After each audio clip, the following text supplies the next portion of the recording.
ethics as, this ancient thing, but it's actually quite a recent invention. There's a bit of research on this historical stuff. So I had that experience fun. And so many years later at my university, I thought, I'll run for research ethics board. And so I ran for research ethics board. And by that time, by 2009, the whole thing had become much more legalized. One question was, what is this thing as a legal entity? Is it advisory? Does it have some kind of, what form of control does it exercise over the researchers? And so research ethics boards fall under the most boring area of law called administrative law. And so there's a set of norms and regulations that cover the practices of this unit, including individual liability for decisions that the board as a whole make. So there's a whole bunch of stuff like this. From a, who's responsible at the end of the day point of view, a government has a national ethics adjudication committee or something of some kind. They have different names. They then delegate responsibility down the line. So in Canada, because we're a very weak federal government, it's delegated to the provincial governments. Because we're an entirely public university system, the provincial government then delegates to the individual universities. We have health boards that are regional within the province, and so the health boards are delegated to deal with health-related ethics. That was all being developed while I was on the ethics board. One of my boring jobs on the board was to deal with, it's called harmonizing the university ethics boards and the ethics boards that were at the actual hospitals or public health agencies. Because it turned out we had really different criteria and different ways of adjudicating the projects. And so if you were doing an academic research project with one of the health boards, people couldn't get their projects approved because one or the other would say, no, you have to do it this way. So that's essentially how the research ethics process works. So we, I'm not on the board now, but as a research ethics board, we're delegated from the federal government to act on behalf of the whole. So it's another case where there's this dual kind of responsibility where you are part of the people as government. And you have a specific task to deal with this particular element called research that is being done, that the people have delegated the university to do. Right. So this is why the Bourdieu became important, this delegation and this responsibility to work on behalf of the people. So this is how I want to analyze these kinds of situations.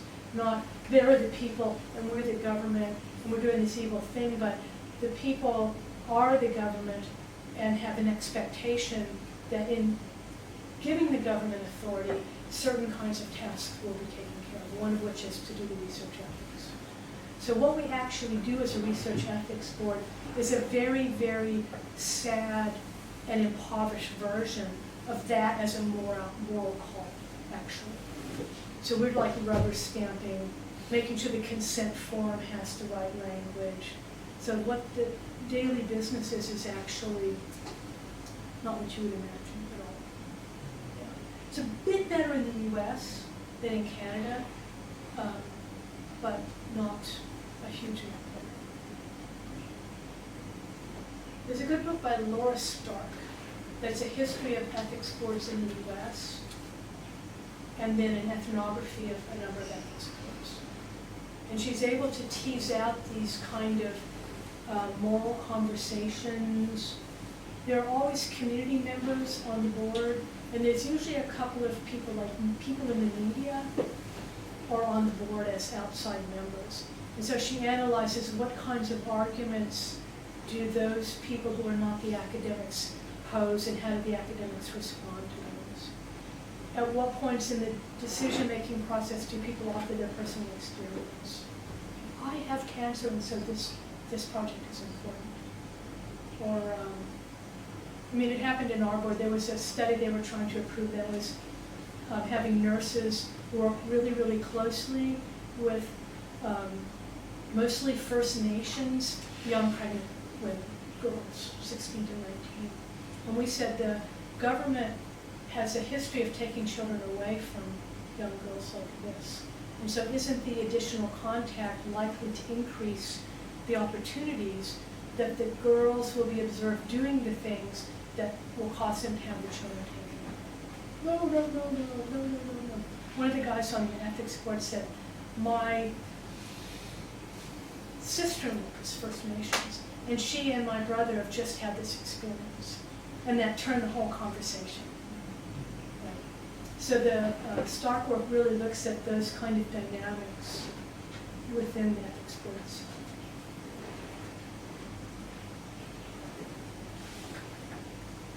The other piece of your question is, there's something called ethics creep. So it used to be that ethics was mainly applied to biomedical stuff. Originally in the US, according to the Laura Stark book, the National Institutes of Health and the Centers for Disease Control had like a camp where they brought in research subjects and they basically locked them up. So they were super, super tightly controlled. And a disproportionate number of those people were from religious groups that objected to participating in the war. And so in the Korean War era in the 50s, when there was a draft in place, a lot of churches were brokering the young men and women of their churches to be research subjects. They were also seen as good, compliant, good Christians, so they'll do what they're supposed to do. So there's a couple of Mennonite communities in the Bethesda, Maryland area that were basically feeding their kids to the Bethesda counties /camp. During the 60s, a lot of draft dodgers were able to get away with not getting arrested by agreeing to be research subjects. So there's a whole history of odd people going and living in this kind of facility. And so the kind of psychic history of research ethics is just quite bizarre, like incarceration. Which makes sense for drug trials, not the incarceration part, but this tight control makes sense for drug trials. Because there were so many anthropologists who during the Vietnam War era were out doing the work of the State Department, this is like a bad moment in the history of anthropology. Some research ethics boards started saying, wait a minute, some of the stuff that these other people are doing that's not drug research is kind of problematic, and we need to start supervising some of this work. There were a number of sociological studies that were really, really problematic and caused like a lot of psychic damage. The most famous one is one where they had college students. Half would become prisoners and half would become guards. And they would put them in this space and they had to act out being prisoners and guards. And bad things happened. So there were studies like this people were doing. And so the research community began saying, oh, maybe we should put these in the ethics regulations as well. So those began adding like length and chapters to the ethics thing. When First Nations people began protesting being research subjects, particularly in Canada, there were new mandates put in that were about dealing with First Nations as populations. Those have been in and out. There's a whole bunch of different ways. Sometimes there's a separate board you have to go through. That keeps changing over time. So different subject populations over time have collectively argued that they're being mistreated in different kinds of research studies. And so there's continual addition of different, at one point they were called vulnerable populations, but the vulnerable populations begin to contest being called vulnerable and instead wanted to participate in the process of constructing the cost. So this is this kind of long, meandering history of research ethics. So today, in the US and Canada, well, you can hardly do anything without going through ethics. It may be that your project is declared not really liable to ethics control, and so you don't have to do anything, but you have to show your project first. So a colleague of ours did a theater project, and he wanted to get audience feedback, and he was required to go through ethics improvement to get audience feedback. Everyone was a little bit late. Okay, that one is over the line. But, yeah. So this is so-called ethics.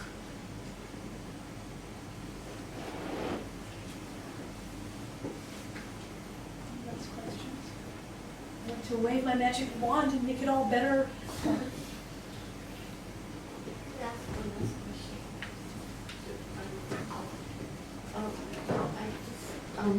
I just think what you've been saying, it reminds me of last week's talk too, and that there's this bureaucratization or professionalization of research and researchers and research methods that seems to invalidate other forms of knowledge production about communities that come out of communities or with that just seems like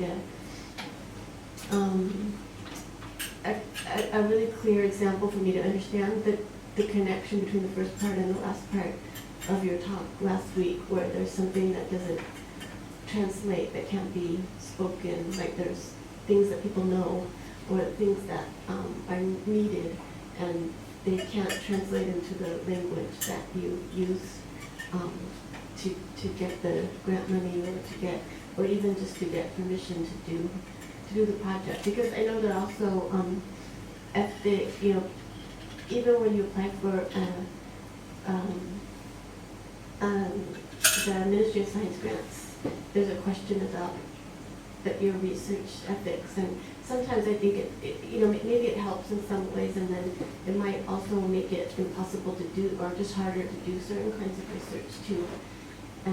And so what you were saying about the consent and the human rights coming in conflict, those are really key terms for legal discourse, and the consent, asking you to consent to something that is actually a violation of a basic human right. If housing is a human right in Canada, then that's like a contradiction within its own discourse. But at the same time, it seems like that's what this kind of discourse does. I mean, there's a lot of recent work on the idea of rights and even on consent, that it always produces a perpetrator, and that is itself this kind of fundamental violence that you don't see. And I wonder if that is being taken up by these neoliberal research projects, like as a way to invalidate all these knowledge forms. And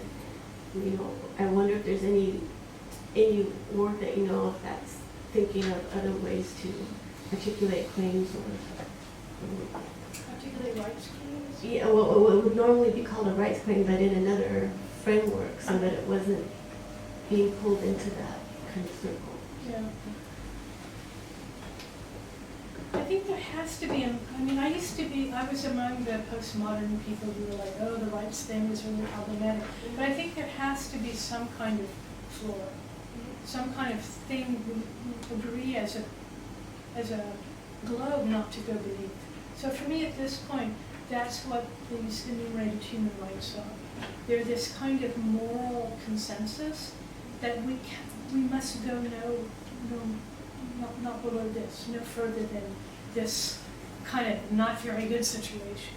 To go into an even worse situation violates some humanity that we all have. So I think that, like for me, not promoting, that's the wrong word, trying to cultivate this minimal sense of human interrelation is like kind of the starting point for this. So you may find that doing that through the laws a really, really effective thing to do. It may be that kinds of research can do this, but this thing I'm pointing to as instrumentalization, I think is really problematic. When you're looking for a goal in the rights discourse, when you're looking for a goal that this gets you something other than to be human, this gets me a better cost rating, or this is a more effective treatment. This is a different set of discussions. So if you can have discussions about which is the better way to live, and you feel that you need to do research in order to determine that, that seems like an okay thing to do. But to the extent that that challenges the right to have something at all, that's where the problem comes in for me. So this whole body of work now, the housing stuff is the egregious example, but there are other examples. This whole body of work that's kind of saying what is the cost essentially to society or to an individual, mostly to society, to a government, of producing a certain kind of housing. I think that that should be an impermissible question. I think people should not be allowed to ask that question. They should be stopped. And you should say, what is it that you're saying? If the implication of your research can possibly be to challenge the right to have housing at all, then you can't do it. Right? I want to also point out that, and maybe because I've been talking about ethics for these periods of time, we're kind of thinking of ethics as distinct, specific to scientific research and social scientific research. But you are a literature person. Do you not feel an ethical responsibility to the text? I think you do. So I think there's all kinds of other places within the academic domain where we feel these responsibilities to texts. So another problem is that there seems to be a dropping of responsibility toward the text in society at large. So this stuff about facticity and fake news and all this stuff, this is about the loss of a sense of responsibility to the text. So I think the ethics and morality problem extends beyond the scientific domain. So it's problematic, therefore, to think of literature or these other things as alternative sources to this kind of problematic domain of ethics and research. They somehow have to be the totality of building up of a sense of responsibility toward the text, toward the other, toward society. This all has to be rebuilt.